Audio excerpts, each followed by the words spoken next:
many of whom are still alive. Patrice Lumumba was the first lawfully elected Prime Minister of Congo. His children filed a war crimes complaint in Belgium, Congo's former colonial ruler, a year ago. 50 years after his death, the reasons for why Patrice Lumumba was assassinated in 1961 are still unclear. Nelson Mandela is slowly recovering from a lung infection in a South African military hospital. But as CNN's Robin Connor reports, many South Africans are concerned and anxious about the former president's health as he spends the fifth night into hospital. One of these windows, lying on a hospital bed, Nelson Mandela is sick with what doctors say is a lung infection. Outside, soldiers guard this military hospital, searching cars, prohibiting unauthorized entry. Mandela's illness has triggered a lockdown. Only the barest of information is being released. After he was admitted on Saturday, the government only giving the first details about his condition on Tuesday. Nobody seems willing to say anything. Can you say anything about Madiba and his health? Unfortunately, I don't know anything. We don't know how he's doing. Not at all. Not at all. We don't know anything. You don't know anything? Mandela's been frail for some years now. This picture was taken by CNN at his 94th birthday in July this year. South Africans are sad, but realistic about his failing health. It's a really sad situation, especially considering his old age. And I'm sure it's a tough time for his family as well. But our thoughts and prayers do go out to them, and we hope they can find strength in this time of need. He's such a special person. His humanity, his warmth to people, and he treats everybody the same.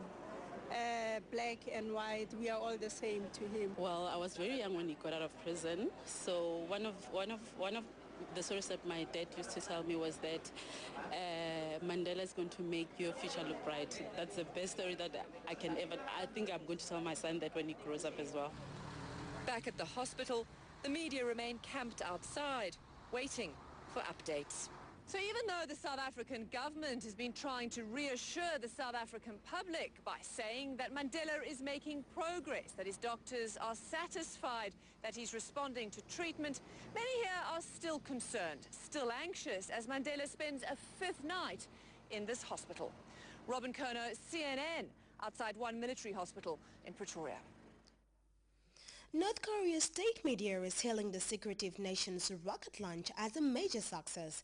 But the reality is that many North Koreans are starving, with UNICEF saying that children may be the most affected. The situation is forcing thousands to flee to China. We have details in this report. In northeast China, in the small bleak city of Yanji, is a shabby apartment building with bars on the windows. Inside, a grimy stairwell leads to a grey steel door. Behind it is a refuge for people who've escaped a life of heartache and misery. This North Korean man crossed the border earlier this year and came to this safe house set up by Chinese missionaries. He left after his wife and son died from starvation. His surviving daughter is still in North Korea. I came to China to find work and save some money for my daughter. I don't want her to die as well. He is one of more than 50,000 North Koreans who are believed to have fled across the porous border and are now hiding in China.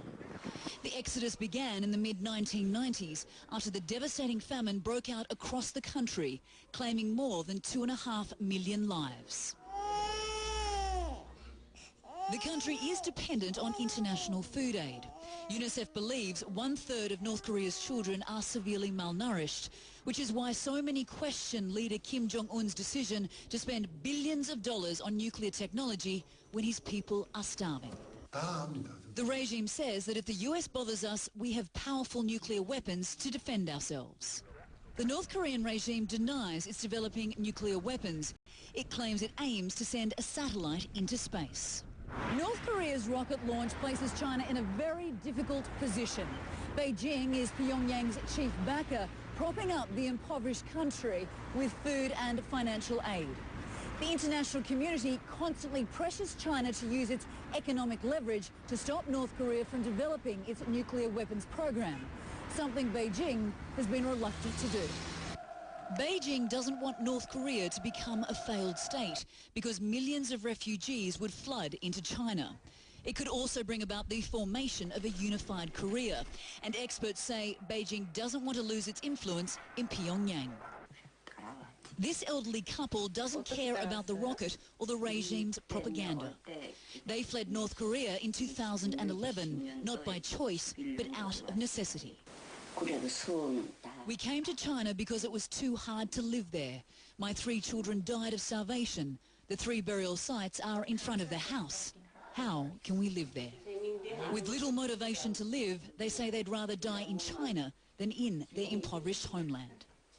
Anna Corrin, CNN, Beijing. Well, from Beijing, we take our second break. We'll be right back.